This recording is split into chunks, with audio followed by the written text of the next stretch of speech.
Bonjour à toutes et à tous, j'espère que vous allez bien. Bienvenue sur ma chaîne Christophe Voyance.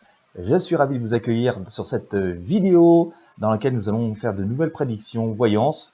Alors concernant un sujet qui nous concerne toutes et tous, puisque d'actualité et ça concerne nos assiettes. Vous le savez, alors il y a des problèmes, et il va y avoir des problèmes visiblement d'approvisionnement sur certains produits alimentaires, notamment des céréales. Alors il y avait déjà des problèmes depuis quelque temps, notamment à cause du réchauffement climatique qui rend les cultures et les rendements plus délicats. Eh bien, en raison du conflit entre la Russie et l'Ukraine, ces phénomènes risquent de s'amplifier encore plus avec la spéculation qui intervient toujours dans ces moments-là. On le voit déjà sur le carburant, alors qu'il n'y a aucune pénurie de carburant. Et donc, eh bien, il faut savoir aussi qu'il y a quelques années, il y a déjà eu des émeutes dans certains pays à cause du prix, du manque de pain, le prix de produits de première nécessité qui étaient beaucoup trop chers ou devenus trop rares. Et cette voyance fait finalement suite à un article du quotidien Ouest France que j'ai lu hier. Je vous mets le lien dans la description de la vidéo si ça vous intéresse. Si vous me regardez sur YouTube, c'est à savoir si on doit craindre des émeutes et des grosses pénuries liées à l'augmentation des prix qui risquent d'arriver sur les céréales. Il faut savoir que la Russie et l'Ukraine sont des vrais greniers à grains à céréales, puisque ça représente à peu près 30% de la production. Voilà, donc devons-nous craindre des pénuries, et surtout des émeutes, en raison des prix et de la raréfaction de certaines denrées alimentaires qui sont souvent des produits de base, c'est avec ces produits-là qu'on fait le pain, les pâtes, enfin vous voyez, des produits vraiment de base et encore abordables. D'être en pénurie de caviar, on va dire c'est pas trop grave, mais manquer de pâtes et de pain, ça peut être beaucoup plus problématique. Eh bien, on va essayer de voir comment les choses vont évoluer grâce à ce tirage de tarot. Si vous n'êtes pas abonné à la chaîne, je vous invite à vous abonner dès maintenant, et puis tout particulièrement, si vous me regardez sur YouTube, je vous invite à visiter les liens qui sont présents dans la description. Il y a tout un tas de produits, de services, dont certains gratuits, qui peuvent vous être utiles en fonction de votre situation personnelle. Donc n'hésitez pas à aller piocher là-dedans. Petit tour météo, on aime bien le faire. Et bien chez moi, la pluie est revenue. La pluie, la grisaille et le vent. Il fait très doux, il doit faire 15 degrés, un truc comme ça là. Mais et pourtant nous sommes le matin. Et la pluie, voilà. Un hiver extrêmement doux. Alors, excusez-moi pour la toux, toujours les petites allergies qui sont là. Cette année c'est pénible, on voit que il n'y a pas eu trop d'hiver et que la végétation s'est lancée de bonne humeur et à fond. Allez, go. Alors, ça bouge, ça bouge. Restez bien jusqu'au bout, que je puisse vous faire la synthèse. On va essayer d'éclairer ça avec d'autres arcanes, d'autres tarots. Alors, je sors pour l'instant l'impératrice. Alors, et cette impératrice est recouverte de l'arcane de la maison Dieu. Cette tour qui explose. Alors, que pourrions-nous en dire? Eh bien que pour l'instant, on est un petit peu dans une position d'attente et qu'on observe, que l'on s'était peut-être même un petit peu reposé sur nos lauriers en se disant pardon, qu'on gère la situation, que les choses étaient entre les mains, et brusquement, eh bien, toute notre organisation et toute la façon dont nous fonctionnions et nous avions fonctionné, eh bien, est en train de s'écrouler, puis assez rapidement, et un peu d'une façon un petit peu hors de contrôle. Si on regarde cette tour qui représente nos organisations jusqu'ici, on a la foudre qui tombe dessus, et c'est un peu le sauve qui peut. Alors, tout ça nous montre quand même que ça peut être un peu inquiétant quand même. Alors, j'ai sorti cet arcane le soleil et l'arcane le mât qui sont juste ici présentes, que je vais vous montrer. Voilà. Alors, on voit qu'avec cet arcane le soleil, finalement, on peut essayer de trouver des formes d'accord, de réconciliation, un peu timide quand même, et parfois, je dirais que on peut être tenté de trouver des arrangements avec des personnes avec qui on n'était pas plus copains que ça, ou on n'était pas plus habitué à faire des commerces que ça, ou avec qui on a pu avoir quelques différends dans le passé.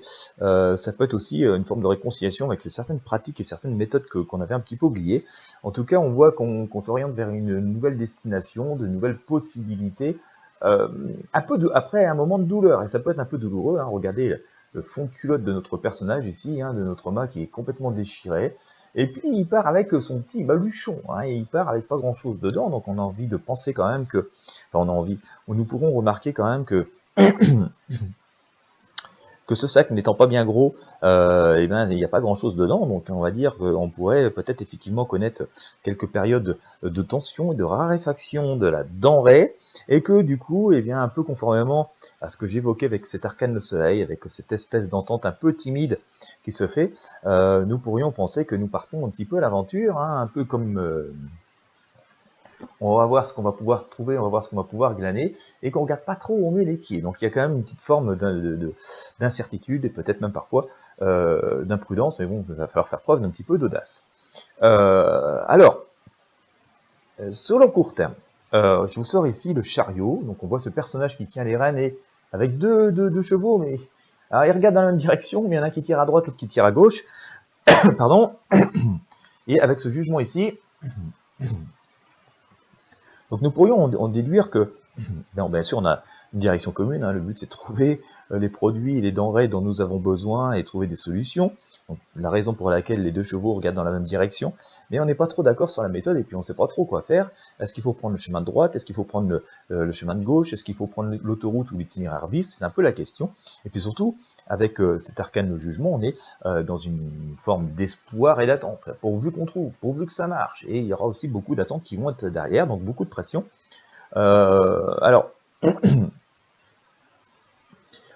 élément quand même un petit peu rassurant, on sait qu'avec ce jugement, il y a quand même une espèce de juste retour des choses, et que généralement les demandes sont entendues, et qu'elles finissent plus ou moins paraître satisfaite. Ça ne veut pas dire qu'il n'y a pas de tension, mais on voit que on n'est pas non plus 100% sans possibilité, mais que ça peut être quand même assez délicat, et que, comme j'ai pu l'évoquer tout à l'heure, même si on envisage tout un tas de solutions et qu'on y travaille avec beaucoup de sérieux, il y a des choses qui ne dépendent pas complètement que de notre volonté, et que ça peut être un petit peu tendu. Donc ça, c'est pour les 3-4 mois qui viennent, hein. On voit quand même qu'on va se poser beaucoup de questions, on va tergiverser, et on va croiser les doigts pour que tout ce qu'on entreprend, ou toutes les idées qu'on a eues, puissent porter leurs fruits. On voit quand même que sur un terme un petit peu plus long, là, je dirais dans les 6 à 8 mois, notamment avec l'ermite et avec le pendu, alors 6 à 8 mois d'ailleurs, qui pourraient nous amener à la période des récoltes que nous allons avoir tout particulièrement en France et en Europe, hein, et un peu partout dans le monde. On voit que finalement, avec l'ermite, on essaie de regarder ce qu'on peut faire, on est un peu circonspect, on y va avec prudence. Le pendu nous montre que la situation est inconfortable, et ce qui pourrait laisser penser que les récoltes ne sont pas forcément super terribles, super géniales, ou que même si elles ne sont pas non plus catastrophiques, eh bien on se dit c'est ric-rac pour pouvoir nourrir tout le monde et pouvoir satisfaire tout le monde conformément aux habitudes. Et comment qu'on va faire? Voilà. Dans ce qui rythme ça, eh bien, on a ici la Lune. Alors on est un peu, je vous le disais tout à l'heure, hein, on voit qu'on est quand même un petit peu tendu, hein, puisque nous sommes ce petit crabe qui est pris dans la mare et coincé par deux espèces de gros chiens, là, de gros loups, hein, qui nous empêchent de sortir. Et on voit que notre marge de manœuvre est assez difficile, et que pour l'instant, on est surtout condamné à être un rôle d'observateur. Allons-nous trouver des solutions? Est-ce que les accords et les tentatives d'accords que nous essayons de négocier, ou que nous allons essayer de négocier, vont aboutir? Est-ce que les récoltes vont être bonnes ou pas? Ça, on saura que quand ce sera fait. Et on nous dit quand même, hein, que même si on peut se poser beaucoup de questions, et quand même se dire que ça va être un peu tendu, la tempérance nous dit quand même de rester assez serein, assez zen, hein. Donc de là à se dire que les magasins sont vides et qu'il n'y a plus rien, faut pas craindre ça, pas du tout, mais que va falloir quand même être, voilà, gérer ça avec beaucoup de souplesse et de bienveillance, mais que on peut rester quand même visiblement confiant, mais que voilà, on peut rester confiant, mais même si on est plein de bonne volonté et qu'on fait des actions, on est quand même soumis à tout un tas de choses qui sont externes à notre volonté. On ne peut pas agir par exemple sur le climat qui fait par exemple que les récoltes soient bonnes ou soient mauvaises. On ne peut pas non plus miser sur le fait que effectivement certains pays avec qui on pourrait tenter d'avoir des accords aient fait des très bonnes récoltes et des excédents nous donner ou pas. Vous voyez, donc on nous dit de rester optimiste, hein, parce qu'il existe des solutions, mais que c'est pas forcément acquis d'avance. La leçon à tirer. Alors, on nous dit quand même qu'on va pouvoir regarder au loin et que ici, avec cet arcane le monde, on va trouver des solutions et qu'on n'a pas non plus à craindre de pénuries extrêmement sévères au point que les denrées n'existent plus. Ça ne veut pas dire que ce ne sera pas tendu, bien sûr, ça peut emmener des augmentations, et nous allons regarder ça juste après au pendule, donc restez bien jusqu'au bout. Mais globalement, on se dit on va pas manquer de nourriture. Ça va peut-être être un peu juste, mais on va pas manquer, puis on va sans doute avoir de nouvelles perspectives qui vont se présenter, puis on va dire que dans toute situation difficile, eh bien, il y a parfois moyen d'en tirer parti, de rebondir, et que je pense qu'on va trouver des solutions, des nouvelles méthodes pour être peut-être plus indépendant ou être plus efficace, ou pour être capable de produire plus. Alors, ce sera un petit peu cuit pour cette année parce que ça va pas se faire tout de suite, mais voilà, on peut nous dire quand même qu'on peut rester serein sur l'avenir. Hein. On se dit qu'à terme, même si ça peut être un peu tendu pendant quelques mois, ça peut être tendu sur l'année qui vient, on se dit que on va pouvoir trouver des solutions, donc pas de risque de grosses pénuries ou de grosses difficultés. Et en synthèse, hein, ce que j'ai avec ce tirage de tarot, ben, j'ai sorti ici cet arcane de la justice, donc il nous montre un équilibre. Hein, donc on devrait rester sur un équilibre et sur la quantité de produits dont nous avons besoin, mais aussi sur les prix, d'accord. Et puis ben, nous avons aussi ce message avec la papesse. Alors c'est assez intéressant parce qu'on la sort souvent. Cette papesse est une femme sage, spirituelle, qui retourne souvent aux fondamentaux dans la vie et qui va à l'essentiel, et par là même on nous dit qu'il est peut-être temps de revenir à une forme de sagesse, à faire une certaine forme de gestion différente de nos cultures ou de la manière dont chacun est autonome alimentairement, et que on s'interrogeait quand même beaucoup et assez fondamentalement hein, sur nos modes de production, sur nos modes d'approvisionnement, et tout simplement aussi sur peut-être notre autonomie alimentaire. Donc ça c'est assez intéressant, mais ce sont des sujets de fond, hein, donc ça ne va pas non plus se matérialiser comme ça du jour au lendemain. Ce qui est intéressant à noter, c'est que donc on retourne sur un équilibre, sur une forme de sagesse, et que donc par là même, ça nous apporte des solutions et un peu de sérénité. Donc on ne voit pas de choses cataclysmiques sur ce tirage par rapport à l'éventuelle quantité de produits, éventuellement donc des éventuelles émeutes de la faim parce que ben voilà, on manquerait de nourriture. Alors bien sûr, hein, ce tirage est global, hein, pas tout particulièrement sur la France, un peu plus largement au niveau de l'Europe. Peut-être que dans certains endroits du monde, malheureusement, ça pourrait être un peu plus délicat. Mais globalement, hein, d'un point de vue général, on voit pas trop de pénurie. On va interroger quelques arcanes du tarot basque pour voir ce que ça nous donne. On nous dit de prendre les choses en main. Hein. On voit bien ici qu'il y a un effort quand même, hein, que ça va pas, qu'il va falloir s'agiter, mais que la roue tourne, et c'est justement parce qu'on va reprendre les choses en main et sans doute un peu de contrôle, hein, parce que comme j'ai pu vous l'évoquer tout à l'heure avec l'impératrice, on a un peu l'impression qu'on se disait allez hop, on a une solution, ça roule, et puis c'est acquis à vie, et comme beaucoup de choses en ce moment, eh bien tout est un peu remis en question, et ça nous oblige à nous remuer les ménages. Alors je vous dis nous, vous et moi, hein, qui écoutez cette vidéo, on peut pas trop changer grand chose, mais en tout cas par rapport aux personnes qui ont le pouvoir de décider à long terme, la justice aussi hein, nous annonce une forme d'équilibre, et la tempérance nous dit qu'on peut être quand même resté assez serein, donc pas dans un climat extrêmement de colère, et pas non plus dans un climat de manque de produits, même si ça peut être tendu de temps en temps, hein, voilà, mais pénurie sèche totale, il n'y a plus rien, non, voilà, on ne craint pas ça, visiblement d'après ce que nous disent ces prédictions du tarot. Alors, eh bien, on va regarder avec le pendule si nous devons redouter une augmentation des tarifs. Alors, on va se dire ça pourrait arriver. On va essayer de savoir de quel pourcentage hein, pourrait être l'augmentation, en tout cas de ces céréales, tout particulièrement en France et on va dire voilà sur le marché européen. On va essayer de déterminer ça au pendule ensemble. Pendule qui marche pas mal, hein, d'accord. D'ailleurs, je vous ferai une vidéo, j'essaie de vous faire ça demain sur les conséquences de la suppression du pass. Hein. Je vous rappelle que au mois de janvier, j'avais fait un tirage sur savoir quand est-ce qu'allait disparaître le pass en France, en tout cas au moins suspendu. Et, le pendule nous avait donné mi-mars, alors que officiellement on avait des dates à plus long terme, voire jusqu'à fin juillet. Eh bien, écoutez, hein, il semblerait que 14 mars, hein, au moins, ce soit suspendu, donc le pendule ne nous avait pas dit de bêtises. Alors, par rapport à une augmentation des prix des céréales, Alors, on va dire, je parle de l'augmentation ressentie dans nos porte-monnaies, hein. Ça ne veut pas dire qu'elles augmenteront pas beaucoup plus que ça, mais bon, par exemple, sous l'effet de, je sais pas, de baisse de TVA ou de mesures d'autres aides, eh ben, ça peut compenser. Donc, de combien ça va se répercuter sur notre porte-monnaie?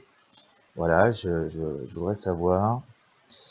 J'ai un truc qui tourne. Bon, allez, c'est entre les deux, hein. Ça tourne entre 15-20%. Hein. Voilà, donc on peut s'attendre que le prix du pain, le prix des pâtes, enfin, vous voyez, tous les produits qui sont en base de céréales, puissent, dans nos porte-monnaies, se répercuter de 15 à 20%.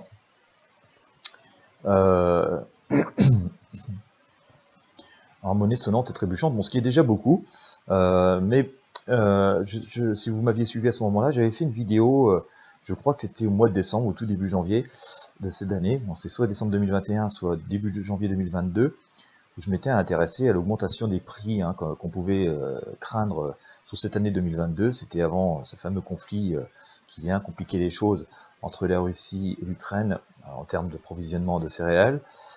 Et on avait une augmentation des prix, on va dire, alimentaires de biens de première nécessité de 20%. Donc on reste, vous voyez, dans cette fourchette-là. Hein. On reste dans cette fourchette-là sur ces produits-là. Voilà. Eh bien, écoutez, voilà ce que je peux vous dire sur le sujet. Si vous voulez lire l'article du Ouest France, hein, eh bien, écoutez, je vous mets le lien dans la description de cette vidéo sur YouTube. Vous pourrez le trouver assez facilement. Voilà, et bien écoutez, si vous avez apprécié cette vidéo, je vous invite à mettre un j'aime, un pouce bleu, à partager avec vos amis et sur vos réseaux sociaux. Voilà, ça peut leur être utile et puis ça m'aide aussi à faire connaître ce tirage. Donc merci de vos partages. Et bien écoutez, je vous remercie de m'avoir suivi jusqu'au bout. Je vous souhaite à toutes et à tous une très belle journée ou une très bonne soirée en fonction de l'heure à laquelle vous me regardez. Et je vous dis donc à très bientôt.